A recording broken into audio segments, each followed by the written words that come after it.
देश में भाजपा सरकार ने सबका साथ सबका विकास की बात तो की, लेकिन अपने अल्पसंख्यक मोर्चा के पदाधिकारी व कार्यकर्ताओं को शासन प्रशासन के अधिकारियों से सम्मान दिलाने में असफल नजर आई। उत्तर प्रदेश वक्फ विकास निगम के निदेशक श्री शफात हुसैन का प्रकरण जब उत्तर प्रदेश की राजधानी लखनऊ में सामने आया तो हकीकत में चौंकाने व हैरान कर देने वाली बात सामने आई। अब देखना होगा कि शफात हुसैन आखिर किस लिए क्यों बैठे थाना वजीरगंज धरने पर। जब इन अल्पसंख्यक मोर्चा के वरिष्ठ नेताओं को सरकार सम्मान नहीं दिला सकती तो सरकार मोर्चे के कार्यकर्ताओं को क्या दिलाएगी सम्मान। ऐसे तो अल्पसंख्यक मोर्चा के लोगों के हौसले व हिम्मत टूट जाएंगे। आज दिनांक 20 मई 2023 को भारतीय जनता पार्टी अल्पसंख्यक मोर्चा के पूर्व राष्ट्रीय अध्यक्ष, वर्तमान में निदेशक उत्तर प्रदेश वक्फ विकास निगम श्री शफात हुसैन द्वारा वजीरगंज थाना में धरना देने पर एफआईआर दर्ज की गई।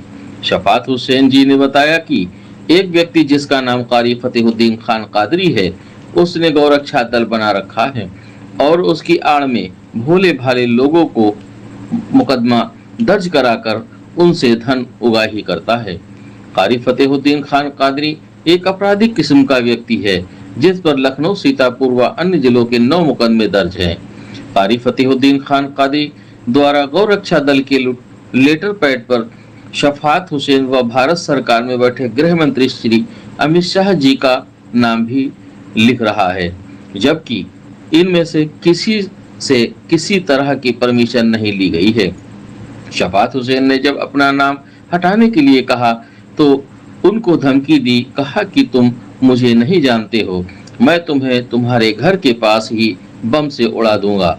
इसी घटना को लेकर जब वो थाना वजीरगंज के पास प्रार्थना पत्र लेकर गए तो उन्होंने कार्रवाई का आश्वासन तो देकर पिछले 10 दिनों से टाला मटोली करते नजर आए।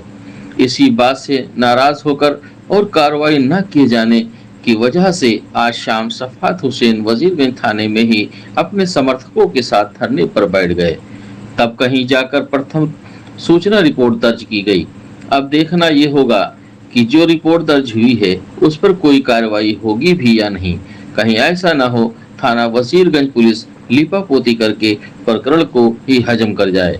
आइए दिखाते हैं। मौजूद हो उत्तर प्रदेश की राजधानी लखनऊ में, जो कि भारतीय जनता पार्टी के वरिष्ठ नेता हमारे साथ शफात हुसैन साहब मौजूद हैं, जो इनको आज किसी कारणवश धरने पर बैठने, यहाँ थाने में धरने पर बैठना पड़ा। आखिर क्या कारण है, इनसे जानकारी करते हैं, क्या वजह रही जो धरने पर आने की जरूरत। मैं शफात हुसैन, भारतीय जनता पार्टी में पूर्व राष्ट्रीय मंत्री, भाजपा अल्पसंख्यक मोर्चा, वर्तमान में मैं सरकार द्वारा नामित उत्तर प्रदेश वक्फ विकास निगम में निदेशक के पद पर हूँ। और मैं यहाँ पर मैंने एक एफआईआर दर्ज कराई थी, क्योंकि मैं काफ़ी पुराना हूँ और 2019 या 18 में मेरी मुलाकात कारी फतेहुद्दीन से जो क्षेत्रीय कार्यालय में किसी ने कराई थी। उस वक्त उन्होंने नंबर मेरा लिया था, मैंने उनका भी ले लिया था, सेव कर लिया था। उसके बाद उन्होंने कई बार मुझे फ़ोन किया और कहा कि मैं एक गौरक्षा दल बनाने जा रहा हूँ, मैं चाहता हूँ कि उसमें आप भी रहें, आपको भी मैं सलाहकार के पद पर रखना चाहता हूँ। मैंने कहा, मैं उस वक्त मैं राष्ट्रीय मंत्री था, मैंने कहा मैं ऑलरेडी मैं पार्टी में हूँ और मैं किसी प्राइवेट या किसी संस्था में काम नहीं कर सकता, क्योंकि मेरा दायित्व नहीं है, क्योंकि वहाँ अलग काम होता है और यहाँ पर पार्टी का काम करता हूँ, इसलिए मैं नहीं रहूँगा और मेरा नाम उसमें मत डालिएगा। 1-2 बार फ़ोन किया, मैंने सख्ती से मना किया, लेकिन मेरे मना करने के बावजूद उन्होंने लेटर हेड पर मेरा नाम अंकित कर दिया, उसमें लिख लिया। उसके बाद मुझे क्या करीब लगभग 1/10/2022 को मेरे पास जो है एक LIU के कोई मिश्रा जी थे, उनका फ़ोन आया। तो उन्होंने कहा, मैं LIU से इंस्पेक्टर बोल रहा हूँ, मैं आपसे मिलना चाह रहा हूँ। आप शफात हुसैन जी बोल रहे हैं? मैंने कहा जी हाँ बोल रहा हूँ मैं। तो मैंने कहा, बताइए कब मैं आ जाऊँ मुलाकात करने। मैंने कहा आज ना आऊँगा, मैं कल आ जाऊँगा। तो मैं गया उनके पास, उन्होंने एक मुझे लेटर दिखाया जिस पर मेरा गौरक्षा दल का लेटर था। उसमें कारी जो ये फतेहुद्दीन है, ये राष्ट्रीय अध्यक्ष थे, उस पर सलाहकार का नाम मेरा डाल रखा था। तो मैंने कहा, मैंने इसको मना किया था, मेरी मगैर मौजूदगी में इसने मेरा नाम डाला है।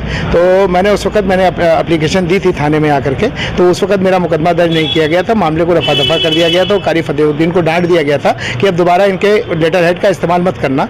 उसके बाद इन्होंने, मैं चुनाव प्रभारी था अभी टांडा में, तो 8 तारीख को मेरे पास जो है थाना अटरिया से फ़ोन आया कि आप शफात हुसैन बोल रहे हैं। मैंने बताया, तो उन्होंने पूछा ऐसे एक लेटर आया है, उसमें आपका नाम है। तो मैंने उनको मना किया कि मैंने उसको मना किया था और मैंने एक एप्लीकेशन भी थाने में दी थी। इत्तेफाक से वो मेरे मोबाइल पर पड़ी हुई थी, वो मैंने उनको व्हाट्सअप की और उन्होंने वो लेटर मुझे व्हाट्सअप व्हाट्सअप किया, मैंने कहा मैं लखनऊ पहुंचूंगा और इसकी एफआईआर करूंगा अब मैं और दर्ज कराऊंगा इसके खिलाफ, ये फर्जी आदमी है, इस तरह से मेरा नाम का इस्तेमाल कर रहा है। मैं जब यहाँ आया तो मैंने कारी को फ़ोन लगाया, मैंने कहा मैंने तुझको मना किया था और तूने मेरा नाम क्यों डाला, तो मैंने भी उसको गाली अपशब्द कहे और उसने भी मुझको अपशब्द कहे।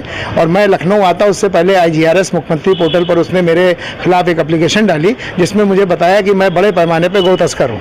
तो मैं जब यहाँ आया मुझे ये हमारी चौकी पड़ती है बारूद खाना, वहाँ के इंचार्ज साहब का फ़ोन आया और उन्होंने बुलाकर मुझे दिखाया कि ऐसे ऐसे आपके खिलाफ दिया। मैंने बताया फर्जी है और मैं ये दे चुका हूँ और मैं तो ये अपने आप को भाग्यशाली मानता हूँ। अगर मैं पहले एप्लीकेशन ना देता तो हो सकता है मैं दोषी माना जाता, लेकिन मैंने FIR 12 तारीख को यहाँ पर FIR दी थी कि मेरे खिलाफ जो है इस तरह से और इसका मुकदमा दर्ज किया जाए। चूँकि पुलिस जो है वो LIU रिपोर्ट ले रही थी और इन सब चीज़ों में टाइम लग रहा था, लेकिन मैं चूँकि एक पीड़ित था तो मुझे लग रहा था कि पुलिस जो है वो कार्रवाई नहीं कर रही है। मैं SP पश्चिम साहब से जो DCP इस वक्त हो गए हैं उनसे भी मैं मिला, उन्होंने भी थाने पर फ़ोन करके और कहा कि कार्रवाई करिए, लेकिन पुलिस जो है वो LIU रिपोर्ट सारी चीज़ें ले रही थी, लेकिन मैं पीड़ित था, मैं उस चीज़ को समझ नहीं पा रहा था। पुलिस हमारे ही फेवर में काम कर रही थी, लेकिन मुझे चूँकि मैं पीड़ित हूँ तो मेरा लगा कि पुलिस मेरा FIR दर्ज करना नहीं चाह रही है, इसलिए मुझे थोड़ा सा मैं धरने पर बैठ गया कि मैं अगर आरोपी हूँ तो मुझे बंद कर दिया जाए। लेकिन कोतवाल साहब ने सारी रिपोर्टें मंगवा ली थी